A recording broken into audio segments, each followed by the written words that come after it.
I lost my father and my mom made us relocate from the southeast to the north for better life. This was a very, very sad and painful experience for me because living in the southeast and being among Igbos was the only lifestyle I ever knew. Imagine waking up one morning and being told, we are uprooting you and we are moving you to the north. It was quite devastating for me as a young person. But I knew we had to leave.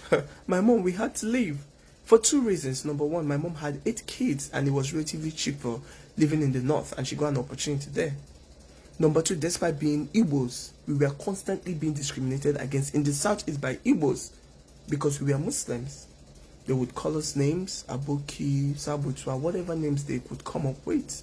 In schools, I would be flogged if I did not read Lord's Prayer, despite being a Muslim and they knowing I'm a Muslim.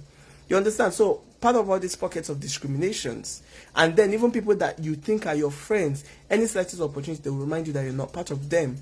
And this still happens up to today, but the only difference is we have scars growing up, but right now we are stronger. We don't feel it anymore. And now we ended up relocating to the north. Bear in mind that a disturbing number of Southerners believe that Northerners are subhumans, for lack of a better word. They believe that they have low IQ, they have this, they have that. You can always see that in comment section. This is not peculiar to only Igbos. Yorubas, a lot of Southerners see Northerners as subhumans, and that's quite sad.